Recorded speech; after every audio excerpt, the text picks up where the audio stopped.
नमस्कार, मंथन में आपका स्वागत है। मैं दुर्गेंद्र चौहान हूँ। आज शुरुआत सवाल के साथ। यूपी में राजा के दम पर क्या बचेगा राजपाट? ये बड़ा सवाल है।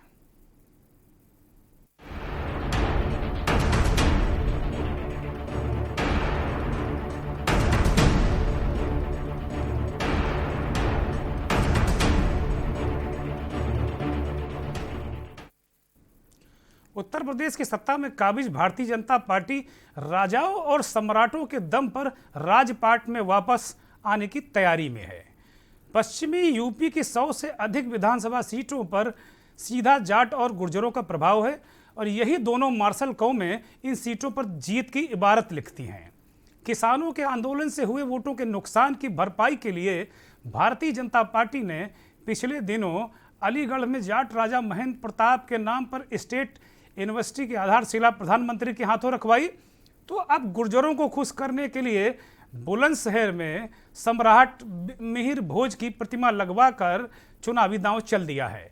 मुख्यमंत्री योगी आदित्यनाथ 22 सितंबर को मिहिर भोज पोस्ट ग्रेजुएट कॉलेज में गुर्जर सम्राट मिहिर भोज की प्रतिमा का अनावरण करेंगे। सम्राट किसके हैं, ये सवाल भी अब छिड़ गया है, क्योंकि क्षत्रियों ने मिहिर सम्राट पर अपना दावा कर दिया है और क्षत्रियों ने इसका विरोध भी शुरू कर दिया है। उनका दावा है कि सम्राट मिहिर भोज उनके थे। भाजपा वोटों की गणित में क्षत्रियों और गुर्जरों को आमने सामने कर रही है। तो सबसे बड़ा यही सवाल है कि अब वास्तव में राजा मिहिर भोज हैं किसके? बीजेपी ने इन्हें पॉलिटिसाइज कर दिया है, राजनीतिक रूप से इनको प्रस्तुत कर दिया है। अब राजा के वंशज और जो क्षत्रिय सभा है वो लगातार प्रदर्शन कर रही है। ये एक अजब से हालात बन गए हैं पूरे पश्चिमी उत्तर प्रदेश में। तमाम क्षत्रिय संगठनों के फ़ोन भी हमारे पास भी आए। उन लोगों ने कहा कि भाई ये अजब मामला है।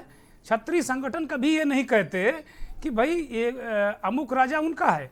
राजा या महापुरुष सभी के होते हैं, लेकिन इन्हें गुर्जर सम्राट बताकर जो काम भारतीय जनता पार्टी कर रही है ना, वो ठीक बात नहीं है। इसका विरोध होना चाहिए। और कुल मिलाकर जो स्थितियां बनी वो बेहद मतलब उहापोह वाली स्थितियां हैं। अब अगर यहाँ की बात करें तो भारतीय जनता पार्टी दरअसल जो पश्चिमी उत्तर प्रदेश है वहाँ पर गैर यादव, सवर्ण और गैर जाटो दलितों का एक ऐसा मतलब अचूक कॉम्बिनेशन बनाना चाहती है जिससे ये विनिंग कॉम्बिनेशन इसे कह सकते हैं, जिससे कि लगातार वो दोबारा सत्ता में आ सके। तो अब कुल मिलाकर जो स्थितियां यहाँ देखने को मिल रही हैं, आपको ध्यान होगा कि प्रधानमंत्री नरेंद्र मोदी अलीगढ़ आए थे 14 तारीख को, अभी जो 14 सितंबर बीता है, और उन्होंने जाट सम्राट राजा महेंद्र प्रताप के नाम पर स्टेट यूनिवर्सिटी का शिलान्यास कर दिया। ये भी बताया गया कि राजा महेंद्र प्रताप के बारे में ये भी कहा गया कि उन्होंने गांधी जी को एक चिट्ठी लिखकर उन्होंने मोहम्मद अली जिन्ना के बारे में सतर्क किया था और कहा था कि जिन्ना से होशियार रहिए, ये धोखेबाज निकलेगा। ये इस तरीके के पॉलिटिकल ये बात सही रही होगी, लेकिन इसे इतने दिनों बाद याद करके और चुनाव के मौके पर याद करके निश्चित तौर पर इसमें राजनीतिक समीकरण है, इससे इनकार नहीं किया सकता। प्रधानमंत्री ने अपने संबोधन में भूर प्रशंसा की थी जाट सम्राट की, और अब गुर्जर सम्राट योगी आदित्यनाथ 21 तारीख यानी 21 सितंबर को कल शाम को ही बुलंदशहर पहुंच जाएंगे और वहां विश्राम करने के बाद अगले दिन सुबह पूरे दल बल के साथ वो जो गुर्जर सम्राट राजा मिहिर भोज की प्रतिमा का अनावरण करेंगे। कई तस्वीरें निकल कर आई, हमारे संवाददाता लगातार वहाँ पर संपर्क में हैं। राजा मिहिर भोज के जो वंशज हैं ना, वो भी इसको लेकर बड़े सख्ते में हैं। वो कह रहे हैं कि भाई हमें पता है ना कि हमारे पूर्वज कौन थे। अब ये राजनीति है, किसी को जाट बता दे रही, किसी को गुर्जर बता दे रही, और पता नहीं क्या क्या बातें हो रही हैं। लेकिन भारतीय जनता पार्टी प्रतीकों के सहारे अपनी राजनीतिक जो महत्वाकांक्षा है उसको पूरा करने के लिए, और सबसे बड़ी बात इस पार्टी की बहुत बड़ी खूबसूरती है कि चीज़ों को इस्टेब्लिश बहुत अच्छे से कर ले जाती है। और जैसे जाट सम्राट को उन्होंने इस्टेब्लिश किया, उसी तरीके से गुर्जर सम्राट को भी इस्टेब्लिश करने की पूरी कोशिश है। अब ये देखना हो जो विरोध चल रहा है उससे कैसे वहाँ का प्रशासन निपटता है, सरकार क्या कहती है। हम चाहेंगे कि जो इस पर बातचीत हुई है क्षत्रिय सभा के लोगों से, उनको प्ले किया जाए, बताया जाए, और जो राजा मिहिर भोज हैं, गुर्जर सम्राट जिन्हें कहा जा रहा है, उनके वंशज क्या कह रहे हैं उसको भी सुना दीजिए। संस्कृति में कभी भी तोड़ने की राजनीति और तोड़ने की संस्कृति नहीं हुई, लेकिन आज हम देख रहे हैं कि लोग अपने राजनीतिक स्वार्थों के लिए सम्राटों की, राजाओं की, महाराजाओं की, देवताओं की और ईश्वरों की जातियां बदल रहे हैं। मैं ये नहीं कहता कि श्री राम को आगे क्षत्रिय लगाओ, जरूरत भी नहीं है। श्री राम सिर्फ श्री राम के नाम पे पूजे जाते हैं, लेकिन यदि श्री राम के आगे कोई दूसरी जाति, ब्राह्मण, वैश्य, शूद्र लगाएगा तो निश्चित रूप से सीने में दर्द होगा। मेरे ही नहीं, आप सबके दर्द होगा। उसका कारण भारतीय जनता पार्टी उत्तर प्रदेश सरकार द्वारा दादरी के विधायक और गुर्जर समाज की मांग पर क्षत्रिय सम्राट और भगवान मर्यादा पुरुषोत्तम राम के छोटे भाई लक्ष्मण जी के वंशज राजा मिहिर भोज सम्राट की मूर्ति गुर्जर समाज से जोड़ करके एक अनावरण किया जा रहा है 22/9/2021 को। उसके विरोध में यह प्रेस वार्ता बुलाई गई है और पूरे प्रदेश और देश के क्षत्रिय समाज के भावना आहत के साथ साथ आक्रोशित है कि जो क्षत्रिय समाज का जितना देश का इतिहास है उसके समानांतर ही क्षत्रियों का इतिहास। तो आपने देखा किस तरीके से क्षत्रिय समाज नहीं, ये बात और बड़ा महत्वपूर्ण तथ्य है, अपने दर्शकों को ये बताना बड़ा जरूरी है कि गुर्जर सम्राट जिन्हें कहा जा रहा है, राजा सम्राट मिहिर भोज के जो प्रतिमा लगाई जा रही है, वो गुर्जर सम्राट नहीं। बेसिकली वो उनका गुर्जर जाति से कोई ताल्लुक नहीं था, वो लक्ष्मण के वंशज थे, राम के भाई हैं, राम के सगे भाई लक्ष्मण के वंशज थे। यानी लक्ष्मण से जो पीढ़ियां चली उसके वंशज थे। जिन्हें हम अभी सुन रहे थे वो भी लक्ष्मण के वंशज हैं, एक क्षत्रिय सभा के नेता हैं, वो सारी बातों को कह रहे हैं। तो ये मामला बड़ा उलझ गया है, राम के भाई का मामला है ये।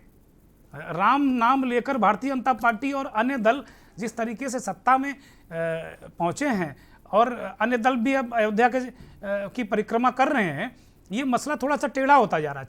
केवल ठाकुरों का मसला नहीं कि ठाकुर इसका विरोध कर रहे हैं, मसला ये आ रहा है कि इसमें जो लक्ष्मण के वंशज हैं, ये कहा जा रहा है कि ये जो राजा मिहिर भोज थे लक्ष्मण के वंशज थे, और जो अभी इस समय बुलंदशहर और आसपास जो उनके वंशज राजा मिहिर भोज के वंशज हैं वो इस बात का दावा कर रहे हैं। अभी हमने आपको उनकी बातचीत सुनाई। तो अब स्थितियां बड़ी वहाँ विकट हैं। हमारे सहयोगी अनिल मीणा फोन लाइन पर जुड़ गए हैं बुलंदशहर से। अनिल, 22 तारीख को राजा मिहिर भोज की प्रतिमा का अनावरण मुख्यमंत्री करेंगे। अभी क्या मसला वहाँ चल रहा है, किस तरीके की राजनीति चल रही, वहाँ गांवों में क्या गुणागणित चल रहा है? क्योंकि जो पश्चिमी उत्तर प्रदेश है वहाँ गुणागणित बहुत चलती है और बड़ी मजबूत तरीके से चीज़ों को चलती है और वो लोग बड़े दिल से ले लेते हैं इन चीज़ों को। जी बिल्कुल, मैं आपको बता दूं, जिस तरह बुलंदशहर की अगर हम बात करते हैं, जनपद बुलंदशहर के गांव से लेकर शहर तक जो राजा मिहिर भोज हैं उनकी मूर्ति को अनावरण को लेकर गांव में जो क्षत्रिय समाज के लोग हैं उनका काफी रोष देखने को मिल रहा है। और मैं आपको बता दूं, जो कल क्षत्रिय समाज के लोगों ने जो अखिल भारतीय क्षत्रिय महायुवा समाज के जो मंडल अध्यक्ष थे ज्ञानधर राघव और जो राम के जो वंशज थे और लक्ष्मण के जो वंशज थे, कल वो जयपुर से चलकर बुलंदशहर भी आए थे। उनका कहना यह है कि जिस तरह से उत्तर प्रदेश के मुख्यमंत्री दादरी में 22 तारीख को मूर्ति का अनावरण करने जा रहे हैं जो गुर्जर समाज को जोड़कर कर रहे हैं, तो इस तरह का अगर उन्होंने काम किया तो हम उनको दादरी में नहीं घुसने दिया जाएंगे। उसको लेकर उन्होंने एसडीएम अनुप को भी एक ज्ञापन दिया है और एसडीएम के ज्ञापन में भी उन्होंने साफ शब्दों में अनिल, क्या क्षत्रियों को इस कार्यक्रम में आमंत्रित किया गया है? और पश्चिमी उत्तर प्रदेश में क्षत्रिय कितना राजनीतिक रूप से मजबूत हैं और उनकी नाराजगी या उनका प्रसन्न होना क्या राजनीतिक मायने हैं कोई इसके? जी बिल्कुल, मैं आपको बता दूं, जो क्षत्रियों का कहना है कि अगर इस तरह से गुर्जर समाज के को जोड़कर हमारे जो क्षत्रिय सम्राट हैं मिहिर भोज, उनको अगर गुर्जर समाज से जाति विशेष से जोड़कर अगर मूर्ति का अनावरण किया जाएगा तो 2022 के चुनाव में बीजेपी को बहुत ही बड़ी हानि होगी। और उन्होंने साफ शब्दों में जो क्षत्रिय समाज के जो नेता हैं और जो गाँव के लोग हैं, ग्रामीण लोगों में भी कहीं ना कहीं रोष देखने को मिल रहा है। ग्रामीण लोगों का भी कहना यह है कि अगर 22 तारीख को मूर्ति का अनावरण होता है और जाति विशेष में अगर मूर्ति का अनावरण किया जाता है तो क्षत्रिय समाज पूरी तरह से सड़कों पर उतरेगा और इसका विरोध करेगा। अब देखना ये होगा कि जो 22 तारीख को जो उत्तर प्रदेश के मुख्यमंत्री दादरी में पहुंचने वाले हैं, तो वहाँ जो दादरी के जो गुर्जर विधायक है तेजपाल सिंह नागर और सुरेंद्र नागर जो मूर्ति का अनावरण करा रहे हैं, तो उनका वहाँ जो अगर हम बात करें तो जो दादरी से चिपटी हुई एक जनपद बुलंदशहर विधानसभा है सिकंदराबाद जो विधानसभा है वो क्षत्रियों की विधानसभा मानी जाती है, क्योंकि 2 बार से वहाँ जो विमला सोलंकी जो क्षत्रिय जो एक विधायक है ठाकुर होते हुए भी उन्होंने भी इस चीज की भर्त्सना की है कि जो जिस तरह से एक जाति विशेष को जोड़कर इसको मूर्ति का अनावरण किया जा रहा है, तो ये एक अपने अनिल, भारतीय जनता पार्टी में जो क्षत्रिय नेता है उनका इस मसले पर क्या रुख है? क्या वो हिम्मत कर पा रहे हैं ये बात कहने के लिए, क्योंकि मुख्यमंत्री आ रहे हैं वहाँ अनावरण करने के लिए प्रतिमा का, तो क्या वो कहीं कोई बात अपनी खुलकर कह पा रहे हैं या पार्टी लाइन में बंधे हुए हैं वो?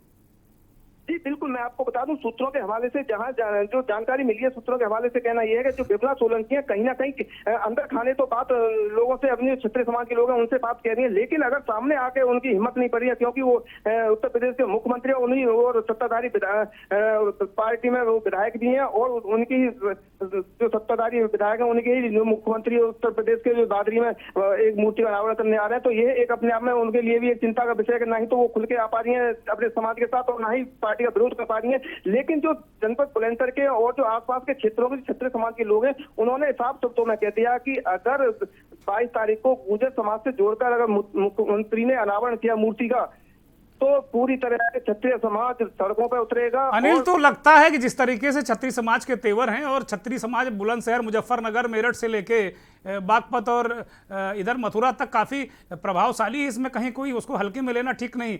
मुझे लगता है कि हो सकता है कि भाजपा के लिए एक नई मुसीबत वहाँ पर खड़ी हो जाए, क्योंकि किसान पहले से ही भाजपा की खिलाफत वहाँ कर रहे हैं और किसान में सभी जातियाँ हैं। तो बहुत बहुत शुक्रिया अनिल हमसे बात करने के लिए और तमाम महत्वपूर्ण जानकारी रखने के लिए। तो आपने देखा कि किस तरीके से ये पूरा मसला है और ये मसला राजनीतिक है। इसमें अगर ये प्रतिमा मुझे नहीं लगता कि थोड़ा और पहले लग जाती, साल भर पहले लग जाती, तो मुझे लगता फिर इसमें इतना है तो वह राजनीति को लेकर नहीं मसता। लेकिन चुनाव के ऐन वक्त पर पहले जाट सम्राट फिर गुर्जर सम्राट की जो मूर्ति का मसला है वो वास्तव में पश्चिमी उत्तर प्रदेश में बीजेपी के जो रणनीतिकार हैं उनका अपना गुणागणित होगा, लेकिन कभी कभी गुणागणित फिट बैठता नहीं है। मुझे लग रहा है कि इसमें कुछ दिक्कत होगी, ईश्वर न करे हो, लेकिन जब एक को मनाने चले दूसरा नाराज वाला मसला इसमें है। अब हम बात करेंगे मारीच और सुबाहु की। ये तो रामायण के पात्र हैं, मतलब रामायण में इनका जिक्र है और राक्षस कुल के लोग हैं, इनका राजनीति से क्या लेने देना। हाँ, उत्तर प्रदेश की राजनीति में मारीच और सुबाहु भी आ गए। अद्भुत है राजनीति।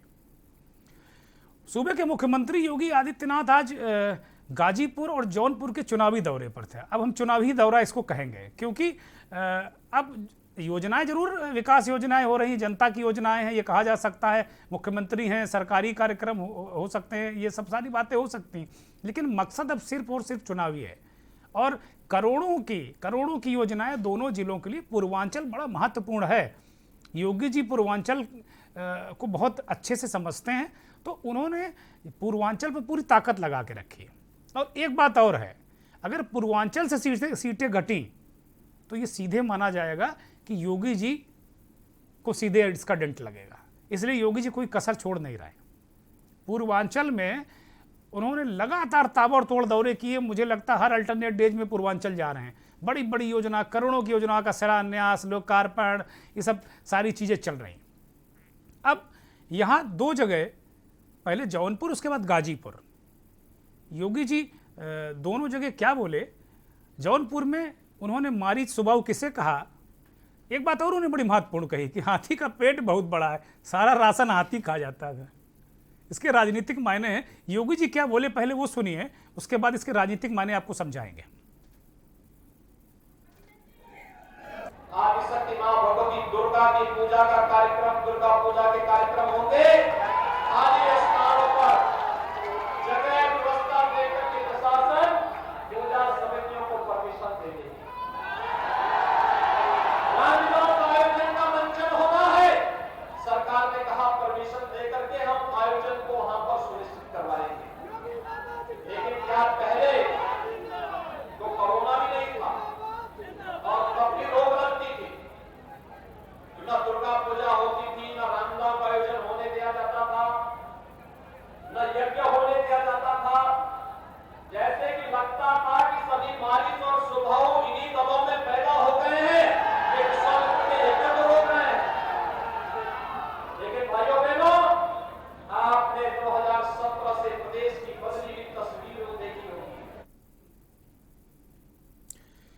तो आपने देखा योगी महाराज के जौनपुर में ये बोल रहे थे, उन्होंने एक तो बहुत इस बात को जोर देकर कहा कि हमने दुर्गा पूजा, इतना कोरोना था लेकिन लिमिटेड लोगों की अनुमति देकर एक पूरी व्यवस्था करके हमने दुर्गा पूजा की बात कर दी और दुर्गा पूजा की व्यवस्था हमने कर दी। अभी गणेश पूजा के कार्यक्रम नहीं हो पाए चलो कोरोना की वजह से, लेकिन दुर्गा पूजा की हमें अनुमति दी थी और हम दुर्गा पूजा करा रहे हैं। हम रामलीला भी कराते हैं, हम बिल्कुल खुलकर आयोजनों के पक्षधर हैं। लेकिन क्या पहले की सरकारें, क्या 2017 से पहले की सरकारें क्या ऐसा करती थी? ये सवाल उठाया उन्होंने और तुलना की मारीच और सुबाहु से। अब 2017 से पहले किसकी सरकार थी सबको पता है, अखिलेश यादव की, कोई दबी छुपी बात नहीं है। तो मारीच कौन है, सुबाहु कौन है? योगी महाराज हैं, उनकी महिमा वही जाने। लेकिन उन्होंने विपक्ष को, जो हम समझ पाए अपनी मोटी बुद्धि से, वो ये है कि विपक्ष को उन्होंने मारीच और सुबाहु कह दिया। तो अब ये जान लीजिए कि उत्तर प्रदेश के चुनावी रण में मारीच और सुबाहु भी आ गए हैं। अब ये देखना बड़ा दिलचस्प होगा। तो ये पूरा आपको हमने समझाया कि मारीच और सुबाहु, पूरे विपक्ष को वो मारीच और सुबाहु कह रहे हैं योगी महाराज। अब ये बात ठीक है, अभी पूर्व में कई तरीके की चीज़ें आई और ये भी कहा गया कि भाई राशन को लेकर उन्होंने अब्बा जान वाला भाषण दिया पूर्वांचल में ही। तो पूर्वांचल में जो ये नए नए करेक्टर आ रहे हैं राजनीति में ना, ये पूर्वांचल में ही मैदान में उतारे जा रहे हैं। योगी जी ने खास तौर पर पूर्वांचल के लिए जो अपने तुणीर में जो तीर है ना, पॉलिटिकल तीर, उनको बिल्कुल तेज करके उनकी धार रखी है। और जैसे ही पूर्वांचल की सभा में जाते हैं महाराज तो तुरंत एक तीर छोड़ देते हैं। अब मारीच और सुबाहु वाला एक तीर छोड़ दिया, अब ये 2-4 दिन ये घूमेगा राजनीति में और इसमें तरह तरह के पक्ष विपक्ष आएंगे, विपक्ष उलझा रहेगा मारीच सुबाहु में, तय करता रहे कौन है मारीची कौन सुबाहु है, ये पता नहीं है। लेकिन अब ये भी देखना होगा कि हाथी, ये भी बात उन्होंने कही कि हाथी राशन खा जाता है, पी जाता है, और बहुत सारे लोग और राशन खा जाते थे, लेकिन अब राशन चोरी नहीं हो रही है, ये बड़ी बात है। जौनपुर में योगी महाराज ने ये सारी बातें कही, सुबाहु मारीच को मैदान में उतार दिया। अब गाजीपुर में वो क्या बोले वो भी जरा सुनिए।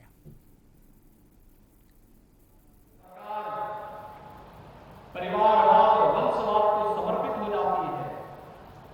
जब सरकार किसी परिवार विशेष के लिए समर्पित हो जाती है और जब सरकार का उद्देश्य स्वार्थ हो जाता है, परमार्थ नहीं होता, लोक कल्याण नहीं होता, तभी अपराधी और माफिया सिर चढ़ करके बोलते हैं।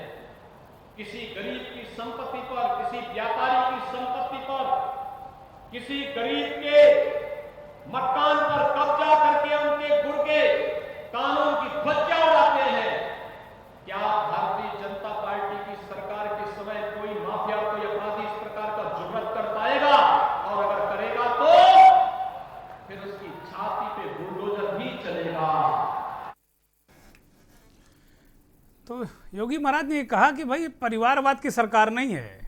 फिर घुमा फिर कर अखिलेश यादव, मुलायम सिंह यादव, शिवपाल यादव, वही यादव परिवार, उसी पर आके उन्होंने हमला किया और कहा भाई ये परिवारवाद की सरकार नहीं है, जनता की सरकार है, यहाँ गुंडे मवाली सर नहीं उठा सकते, हमने बुलडोजर चलवा दिए हैं, हम छोड़ेंगे नहीं।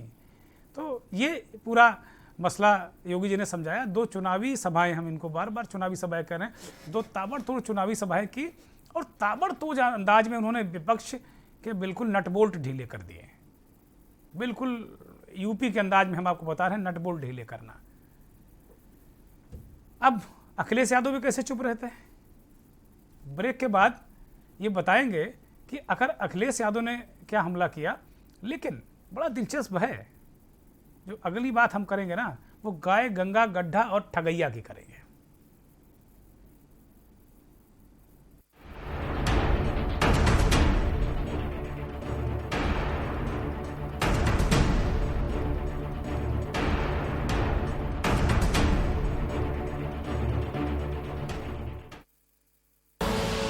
आप देख रहे हैं के न्यूज, खबरों का सारथी।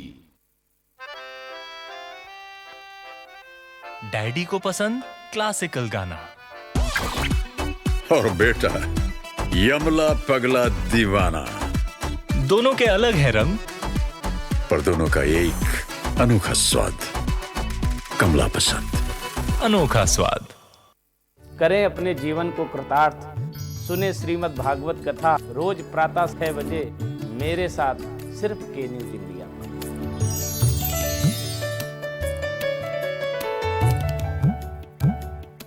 जुबान के लिए उड़ चला गैरों की ज़मीं पर, खुशबू अपने पन की ढूंढता। दूर कितना भी जा, इस जुबान से दूर ना जा पाओगे।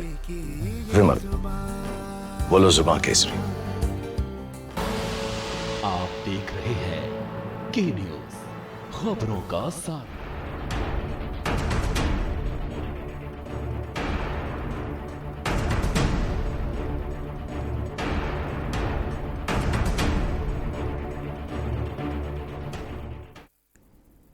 मुख्यमंत्री योगी आदित्यनाथ के हमलों का पलटवार करते हुए पूर्व मुख्यमंत्री और समाजवादी पार्टी के नेता अध्यक्ष अखिलेश यादव ने एक ट्वीट किया और उसमें गाय, गंगा, गड्ढा, ठगैया सब सारी बातें कर डाली।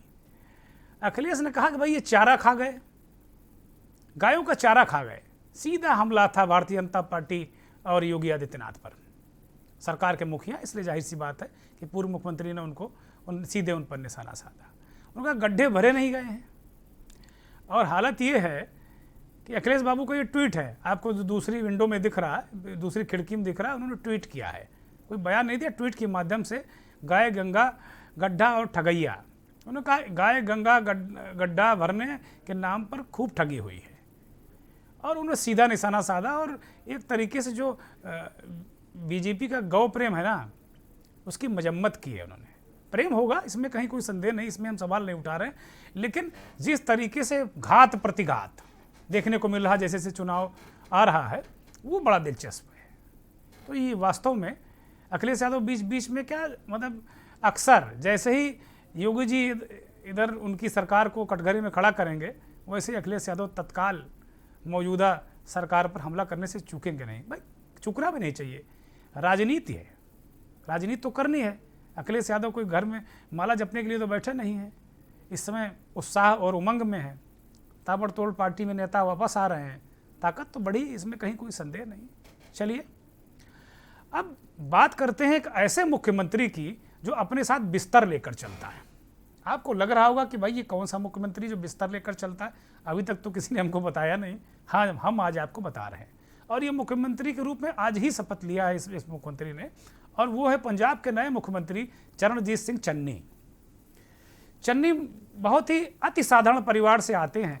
उनके पिता रिक्शा चलाते थे, माँ घरों में काम करती थी, और वो मालवा, एक पंजाब का ये इलाका है मालवा, वहाँ की चमकौर विधानसभा से विधायक हैं। 3 बार विधायक रहे, पंजाब में नेता प्रतिपक्ष भी रहे, और एक दलित चेहरा है। पंजाब में शायद पहली बार ऐसा दलित मुख्यमंत्री कांग्रेस ने पेश किया है कि एक मास्टर स्ट्रोक है। अब दलित मुख्यमंत्री के पीछे बहुत सारी गणित आप लोगों ने दिन भर में सुनी होगी, तमाम हमारे साथियों ने, समाचार पत्रों ने, चैनल ने, मीडिया ने तमाम तरीके से अपने अपने तरीके से बताया होगा। एक छोटी सी समझ हमारी भी, हम भी आपको बता रहे हैं। मालवा जो इलाका है जहाँ से चन्नी आते हैं, दलित चेहरा है, और दूसरा जो कॉम्बिनेशन है कि सिख हैं। एक बात उठी थी कि भाई सिख चीफ मिनिस्टर होना चाहिए, नहीं हिंदू को करोगे तो नुकसान उठा दिया जाओगे। वहाँ पे हिंदू जाट अगर बनाया, यही वजह थी कि सुनील जाखड़ का नाम ऐन वक्त पर कट गया, और चन्नी आधे घंटे के अंदर चन्नी के सिर पर ताज आ गया। मसला ये था कि सिख भी हैं और दलित भी हैं। और पंजाब के जो मालवा इलाका है ना, वहाँ पर आप देखेंगे तो वहाँ विधायकों की संख्या 69 है। उस इलाके से 69 विधायक आते हैं, इसमें 40 कांग्रेस के हैं और 18 आम आदमी पार्टी के हैं। एक और दिलचस्प आंकड़ा आपको बता रहे हैं कि पंजाब में दलितों की आबादी लगभग 32% है। किसी भी राज्य में दलितों की आबादी इतनी ज़्यादा कहीं नहीं है। तो यही वजह है। और जो दलितों की राजनीति के जो सिरताज रहे हैं देश में, मान्यवर काशीराम और बहन कुमारी मायावती, तो मान्यवर काशीराम ने भी अपनी राजनीति पंजाब से शुरू की। पंजाब से ही आते थे और पंजाब के दलितों को इकट्ठा करके देश के वो बड़े दलित नेता बने। बहन कुमारी मायावती उत्तर प्रदेश की 4 बार मुख्यमंत्री रहीं।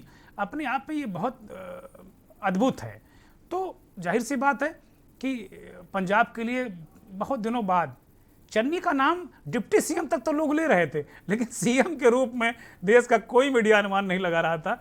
जैसे बीजेपी ने गुजरात में चौंकाया ना, कांग्रेस ने पहली बार कोई चौंकाने वाला काम किया है, सब चौंक गए और ये अद्भुत रहा। राहुल गांधी भी वहाँ पर गए उनके शपथ ग्रहण समारोह में, ये बताने के लिए कि नहीं, नेतृत्व का पूरा भरोसा है और इसमें कांग्रेस इसका जो माइलेज लेने से कहीं चूक नहीं रही। उत्तर प्रदेश में भी दलितों की बहुत बड़ी आबादी है। मुझे पूरी उम्मीद है कि उत्तर प्रदेश में चन्नी को कांग्रेस पार्टी कैश कराई और जहाँ जहाँ चुनाव होने हैं वो देखना दिलचस्प होगा कि कांग्रेस पार्टी ये दलित सीएम के फार्मूले को कैसे अपने चुनावी कैंपेन का हिस्सा बनाती है। 2 डिप्टी सीएम भी बनाए गए हैं, ओपी सोनी और सुखजिंदर रंधावा, ये बड़ी महत्वपूर्ण बात है। इसके अलावा बिजली बिल की बात की है उन्होंने कि किसी जो पहले ही शपथ ग्रहण के तुरंत बाद उन्होंने 10 से 20 लाख तक के बिजली बिल माफ़ कर दिए। ये सारे चीज़ें हैं। 18 पॉइंट जो बचे हैं उन्होंने कहा कि ये भी हम इसको निपटाएंगे और सारी चीज़ें। और कर्मचारियों से नए मुख्यमंत्री ने हाथ जोड़कर प्रार्थना की कि आप लोग काम पर आ जाइए, मैं आपका भाई हूँ, एक एक मसले आपके हल करूँगा। बहुत भावुक चन्नी की जो बातें थी ना, वो भावुक थे, रो पड़े क्योंकि अद्भुत था उनके लिए। और राहुल गांधी की उन्होंने मतलब कृतज्ञता जिस तरह जाहिर की, वो भी एक देखने लायक था। चन्नी को सुनते हैं, अच्छा लगेगा आपको। आज कांग्रेस पार्टी ने एक गरीब नूं ਇੱਥੇ तक लिया के बिठा दिता है जिथे तक मेरी और साडी औकात पहला नहीं थी। राहुल गांधी एक क्रांतिकारी नेता है, एक अगांह बधी सोच है, गरीबां दी बांह फड़न वाला बंदा है।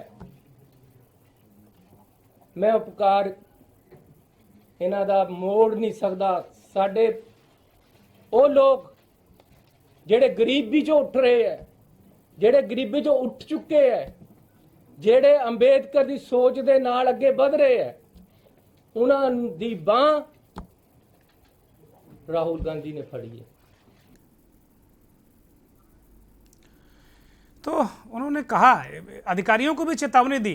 बहुत देखिए, बहुत भावुक नजर आए। उन्होंने राहुल गांधी के प्रति कृतज्ञता जाहिर की और सबसे बड़ी बात है कि इतना भावुक नजर आए। उन्होंने कहा कि मेरी माँ कैसे घरों में काम करती थी, मेरे पिता रिक्शा चलाते थे, मैं तो आपका आदमी हूँ, आपके बीच का आदमी हूँ। ये सरकार आपकी है, ये सरकार न मेरी है, न तेरी है, न किसी की है। ये सरकार आपकी है, ये सरकार आपकी है, ये सरकार तेरी है, ये मेरी नहीं है, ये कांग्रेस पार्टी की नहीं है, ये जनता की सरकार है। उन्होंने स्पष्ट कहा कि भाई हम एक ऐसे हम सेवक के रूप में हैं और हाथ जोड़कर कर्मचारियों से कहा कि वो हड़ताल खत्म कर दें, सारे मसले हल करेंगे।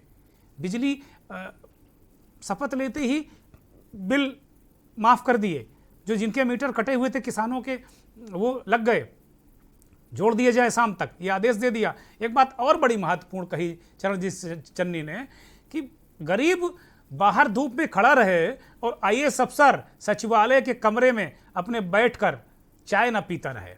ये बहुत बुरी बात होगी, हम छोड़ेंगे नहीं। ये बड़ी महत्वपूर्ण बात है किसी नेता के लिए, अपने लोगों के लिए बड़ी महत्वपूर्ण बात है। तो अगर उनको देखें, एक भावुक चीफ मिनिस्टर नजर आए। उसके अलावा एक उन्होंने संकेत भी दे दिया कुशल प्रशासक हैं। और जो बहुत महत्वपूर्ण बात उन्होंने कही कि हम किसानों के लिए अपनी गला कटवा सकते हैं, किसानों के आंदोलन में जाएंगे। और केंद्र सरकार से कहा कि तीनों कानून वापस ले लो, नहीं तो देश मिट जाएगा, पंजाब मिट जाएगा, देश मिट जाएगा, किसान मिट जाएंगे। उन्होंने स्पष्ट तौर पर इस बात को कह दिया, अल्टीमेटम दे दिया कि पंजाब के सीएम कि उनके जो तेवर हैं वो अमरिंदर कैप्टन साहब से ज़्यादा तीखे होने वाले हैं और वो दलित नेता हैं। उनका जो जनाधार है वो ज़्यादा है थोड़ा सा। ये एक किसी राज्य के लिए इस तरह का चीफ मिनिस्टर और एक ऐसे पिछड़े जो शोषित वर्ग का एक व्यक्ति अगर मुख्यमंत्री की कुर्सी पर बैठता है ना, तो देखने में बहुत प्रसन्नता होती है, अच्छा लगता है, एक अद्भुत अनुभूति होती है। अब चलते चलते आपको हम ऐसी 2-3 बातें आपको बताएंगे। एक तो उत्तर प्रदेश विधानसभा के अध्यक्ष जी ने, बहुत सम्मानीय हैं, बहुत पुराने पत्रकार हैं और बहुत सम्मानीय हैं, बहुत सम्मानीय नेता भी रहे, उन्होंने टिप्पणी कर दी और गांधी की तुलना राखी सावंत से कर दी। उसको जरा एक बार सुन लेते हैं।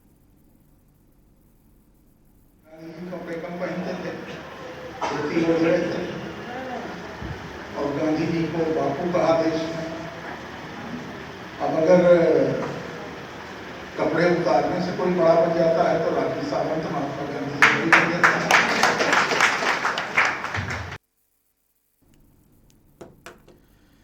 तो देखा आपने, अरे भाई राखी सावंती क्यों मिल गई तुलना करने के लिए? क्योंकि मैं बहुत विनम्रता से कहता हूं आदरणीय हृदय नारायण दीक्षित जी से कि भाई ये आप तो बहुत मजे हुए पॉलिटिशियन हैं, आप एक अच्छे पत्रकार हैं, आपने ऐसा क्यों किया? नहीं करना चाहिए आपको।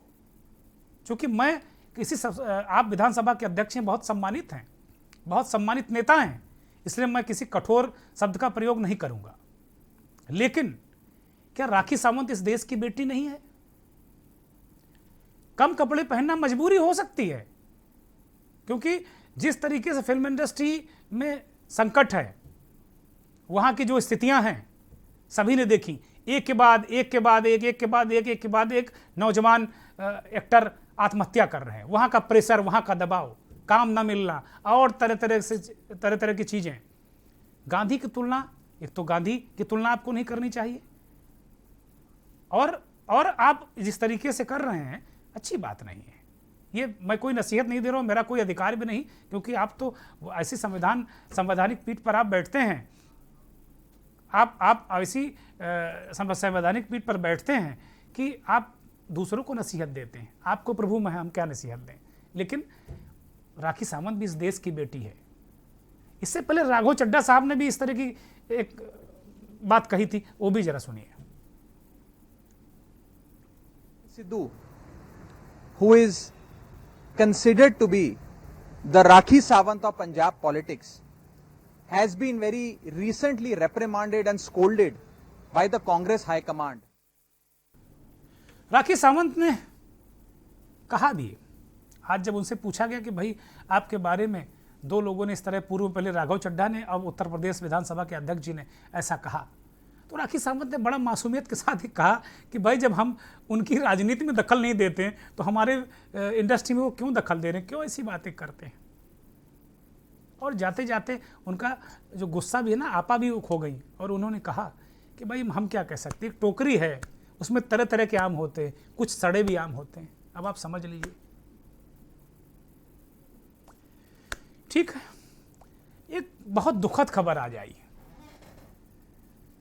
अखाड़ा परिषद के अध्यक्ष महंत नरेंद्र गिरी का शव फांसी पर लटका मिला है, इलाहाबाद में है, अब प्रयागराज है, प्रयागराज में। नरेंद्र गिरी बाघंबरी पीठ के भी पीठाधीश्वर थे और बड़े हनुमान जी के जो मंदिर है उसके भी महंत थे वो। तो बहुत ही शॉकिंग, बड़ा ही, वो तस्वीरें ही पुरानी तस्वीरें हैं कि योगी जी का वो स्वागत कर रहे हैं, सत्कार कर रहे हैं। नरेंद्र गिरी की मौत पूरे संत समाज के लिए बहुत बड़ी एक खतरे की घंटी और शॉकिंग खबर है अपने आप में। और अभी तक जितने बातें निकल कर आई हैं, उनके जो कमरे से एक आत्महत्या से पूर्व लिखा एक पत्र बरामद हुआ है, जिसमें उन्होंने कहा है कि उनके जो शिष्य हैं आनंद गिरी, उनकी वजह से वो आत्महत्या कर रहे हैं। कौन सी वजह है? आनंद गिरी का भी एक बयान आया, उसमें तमाम बातें वो तरह तरह के कह रहे हैं कि करोड़ों की संपत्ति का ये कर दिया, वो कर दिया। थोड़े दिन पहले आनंद गिरी ने नरेंद्र गिरी जी के पैर पकड़कर माफ़ी मांगी थी, गुरुजी मुझे माफ़ कर दो। संत समाज जो हमें रास्ता दिखाता है, जो हमें कमज़ोर होने से बचाता है, और नरेंद्र गिरी जी को जो लोग जानते थे, वो साधु संत जो जानते थे, वो बहुत खम ठोक कर पूरी गंभीरता के साथ में, पूरी जिम्मेदारी से वो लोग कह रहे हैं कि नरेंद्र गिरी इतने कमज़ोर व्यक्ति नहीं थे जो आत्महत्या कर लें। वो कौन सी परिस्थितियां थी जिनमें पूज्य महाराज नरेंद्र गिरी जी को आत्महत्या करनी पड़ी? इसकी विवेचना करनी होगी संत समाज को। पिछले दिनों उन्होंने एक अभियान चला रखा था, फर्जी महंतों पीठाधीश्वरों को डिबार करने का, अखाड़ा परिषद से बाहर करने का। कई गोल्डन बाबा, कई माताएं, कई ऐसी साधु और साध्वियों को एक तरीके से उन्होंने फर्जी घोषित करके उन्होंने अखाड़ा परिषद से बाहर कर दिया था। ये अंदर अंदर भी रंजिश भी थी कहीं ना कहीं नरेंद्र गिरी के प्रति। जो फर्जी लोग हैं ना, संत समाज में घुस गए हैं, उन लोगों की भी कहीं ना कहीं बद्दुआएं तो जरूर रही होंगी। उत्तर प्रदेश सरकार को इस पूरे मामले की एक उच्च स्तरीय जांच करानी चाहिए। हालांकि इलाहाबाद पुलिस ये कह चुकी है कि उन्होंने आत्महत्या की है, कमरा अंदर से बंद था।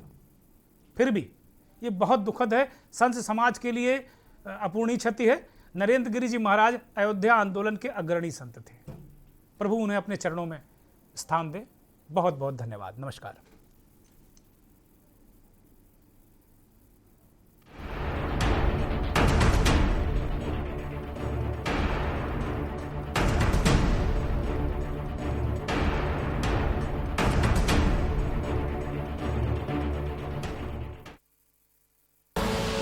आप देख रहे हैं के न्यूज, खबरों का सारथी।